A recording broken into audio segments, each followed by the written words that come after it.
숭고하고 순수한 사랑의 신 큐피드. 이 매력적인 큐피드의 모습이 달라지게 됩니다. 악마의 발톱을 하고 괴물의 형태로 인간을 홀리기도 했습니다. 더 충격적인 것은 희생자들의 심장을 가슴에 꿰고 있는 것입니다. 사랑의 신이 괴물이라니 믿기지가 않으시죠?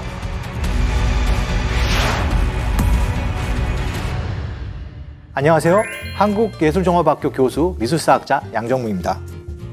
흔히 사랑의 신을 로마 신화에선 쿠피도, 영어로는 큐피드라고 부르는데요.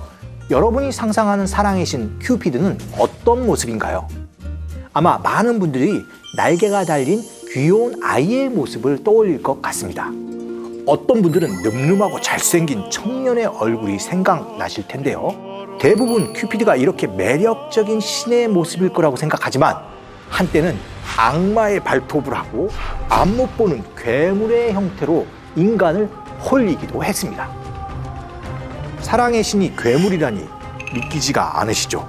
시대가 바뀔 때마다 사랑의 신이 어떤 모습으로 우리를 유혹했을지 미술 읽어드립니다에서 확인해 보겠습니다. 초기 큐피드의 모습을 확인하기 위해서는 헬레니즘과 로마 미술로 거슬러 올라가야 합니다. 이 시기에 발견된 사랑의 신은 화살과 활로 무장하고 날개를 단 어린 소년의 모습인데요. 이 모습은 운유적이거나 우화적으로 해석되기도 하고요. 사랑을 찬양하는 이상주의적 시에 표현되기도 합니다.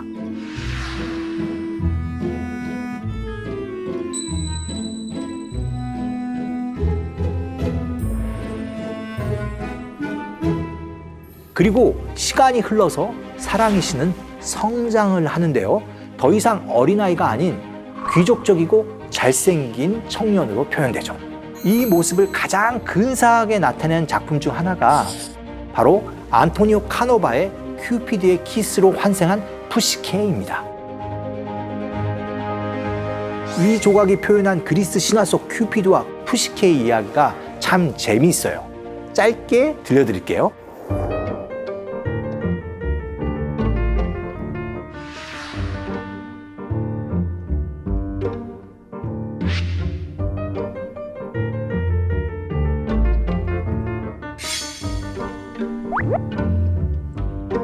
아프로디테의 명령으로 푸시케가 비천한 사내와 사랑에 빠지게 하려고 접근했던 큐피드. 그런데 도리어 그녀의 아름다운 모습에 너무 놀라서 자기의 몸에 상처를 입히고 푸시케에게 빠져들게 되는데요.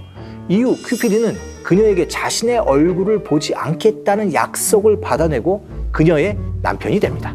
하지만 푸시케는 밤마다 그녀를 찾아오는 남편이 잘생겼는지 못생겼는지 너무 궁금한 거예요. 그래서 약속을 깨고 큐피드의 얼굴을 보고 마는데 그녀의 이런 행동에 실망한 큐피드가 사랑과 의심은 같이 할 수 없다. 이 대사를 남기고 떠나게 되는 거죠. 이대로 사랑하는 남편을 놓칠 수가 없겠죠? 우여곡절 끝에 푸시케는 남편을 만날 마지막 관문에 도달하는데요.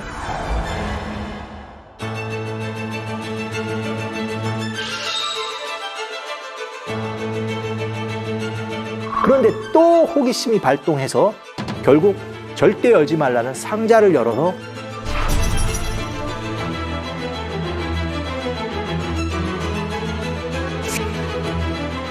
잠이 든 푸시케를 큐피드가 깨우고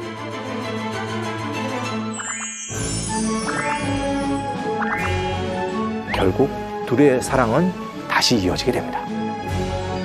카노바의 조각이 바로 큐피드의 키스에 의해서 푸시케가 깨어나고 있는 그 순간입니다.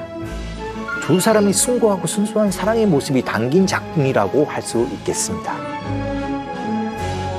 그런데 종교의 힘이 막강했던 시대에는 이 매력적인 큐피드의 모습이 달라지게 됩니다. 제일 큰 변화는 눈을 가린다는 건데요. 이유는 이렇습니다. 사랑에 빠진 사람은 분별력과 판단력을 잃고 오직 격정에 의해서만 행동하기 때문에 스스로 어느 곳을 향하는지 깨닫지 못하는 것을 강조하기 위해서였는데요. 눈먼 사랑의 신 큐피드. 이 모습이 신인지 악마인지 헷갈릴 만큼 무섭게 표현되어 있죠. 이 그림은 아시시의 성 프란체스코 성당에 그려진 앞못 보는 쿠피도입니다. 나체의 눈을 가리고 날개가 달린 이 소녀는 놀랍게도 큐피드입니다. 더 충격적인 것은 당시 악마나 죽음의 이미지에 사용되었던 맹금류의 발톱을 하고 있다는 점입니다. 중세에 그려진 또 다른 그림을 볼까요? 이번에도 진짜 큐피드인가 싶으시죠? 역시나 사람의 발 대신 독수리의 발톱을 하고 있습니다. 가슴에 매달고 있는 인기한 벨트와 같은 끈엔 사람들의 심장이 꿰어져 있죠. 큐피드의 화살에 희생당한 희생자들의 심장을 사냥꾼처럼 가슴에 꿰고 있는 것입니다. 우리가 흔히 하트 모양의 심장에 화살을 맞는 이미지를 사랑에 빠졌을 때 사용하는데요. 사실 알고 보면 큐피드에게 희생당한 사람들의 심장이라고 할 수 있겠죠. 생각보다 살벌하고 무서운 이미지였던 겁니다. 대체 이 시기에 큐피드는 무슨 오해를 받았길래 이런 모습을 한 걸까요? 당시 사랑은 고대처럼 숭고하고 아름다운 것이 아니라 감각적인 욕정과 사악함을 나타내는 악마에 비유되었다고 합니다. 그래서 사랑의 신 큐피드의 눈을 가려서 사랑의 맹목성을 경고한 건데요. 우리식으로 표현하면 눈에 콩깍지를 쓰게 한 사랑은 절대 받아들여서는 안 될 해로운 것이라고 말하는 겁니다. 인생을 파멸시키는 감정이라고 경고해서 말하는 것이죠.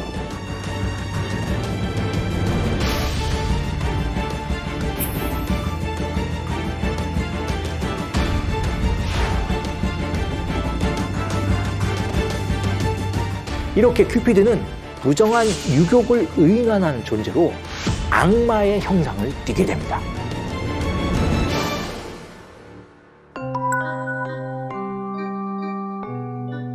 신화에도 그렇지만 큐피드는 인간의 세속적 사랑을 대표한다고 할 수 있습니다. 그런데 시대에 따라 인간의 세속적 사랑을 보는 관점이 달라졌기 때문에 그를 표현하는 방식도 달라졌다는 겁니다.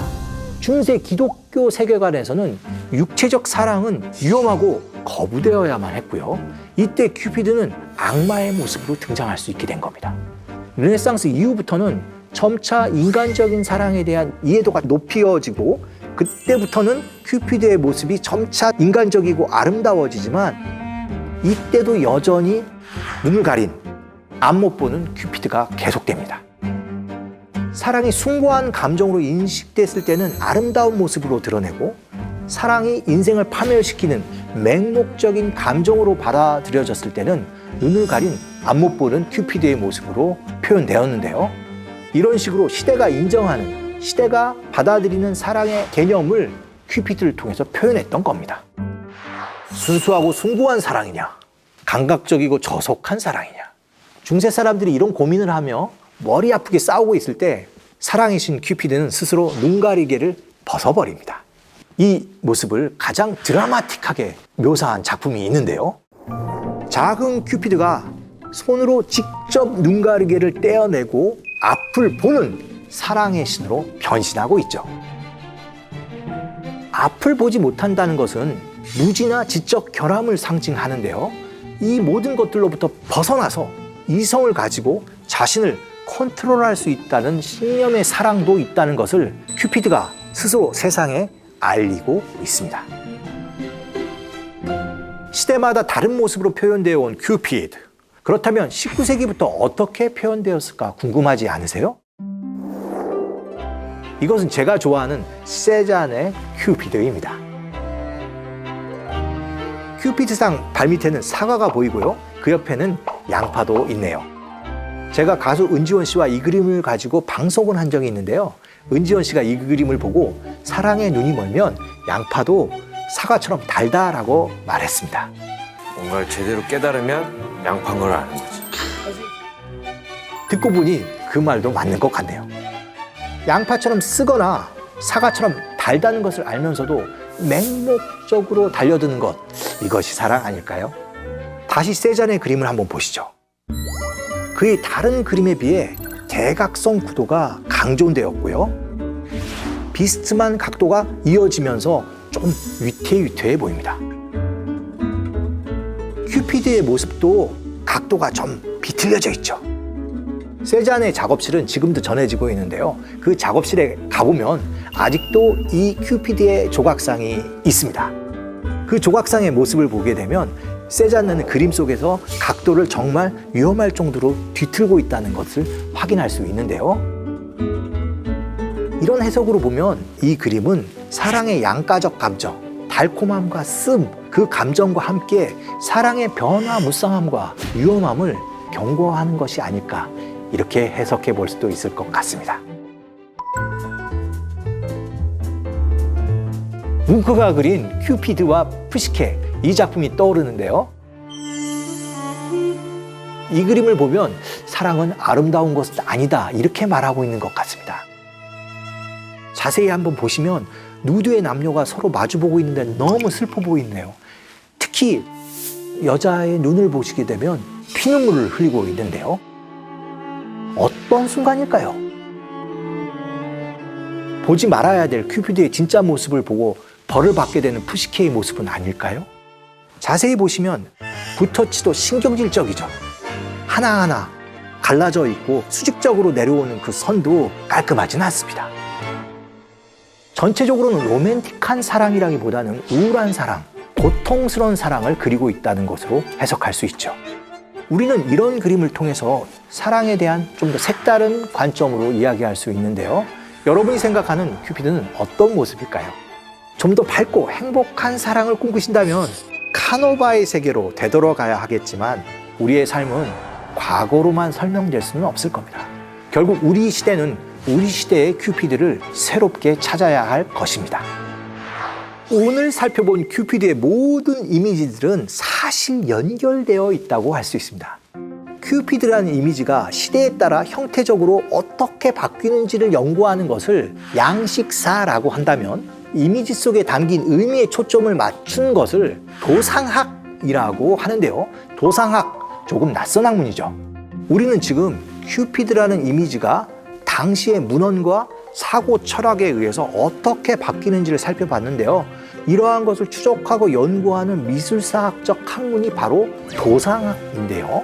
도상학을 연구하려면 이 그림이나 조각이 무엇을 표현했는지 판별해야 하는데요. 그 다음엔 왜 이렇게 표현됐는지, 대체 무엇을 의미하는지 시대적인 사회상을 바탕으로 해석해 나가야 합니다. 예를 들어서 우리가 아시시 샌프란체스코 성당의 큐피드를 봤는데요. 사전 지식 없이 이 모습을 보면 이게 큐피드인가 악마인가 헷갈렸을 텐데요. 그리고 이런 괴물 같은 큐피드가 여기에 하나만 있다면 이 작품을 확대 해석하기가 쉽지 않은데요. 비슷한 시기에 비슷한 지역이나 다른 지역에 맹금류의 다리를 하고 있고 눈을 가리고 있는 다른 사례가 있어야 이것을 교차 비교하면서 시대적 해석을 가능하게 하는 증표로 읽어나갈 수 있게 됩니다. 다행스럽게 이 작품은 맹금의 발 아래를 보시면 아모르라고 써 있습니다. 정말 고맙죠. 이렇게 자신이 누구인지를 이름표를 들고 다니시면 제일 고맙습니다. 이렇게 하다 보니까 정말 미술을 읽는 게 생각보다 좀 까다롭죠. 그림뿐만 아니라 당시 자료도 많이 읽어야 하고 그 시대의 태도까지 생각해야 합니다. 이렇게 미술을 연구하는 학문이 바로 미술사인데요. 셜록 홈즈처럼 그림 속 하나하나의 단서를 파고 들어가면 그것을 만든 화가의 개성부터 그것을 낳은 시대적 분위기와 지역적, 국가적 표현 전통까지 읽어낼 수 있습니다. 오늘 살펴본 큐피드가 그것을 잘 말해주죠. 여러분, 이런 학문이 있다는 게 재밌지 않으세요? 재밌으시면 제 학과로 오시면 되겠습니다.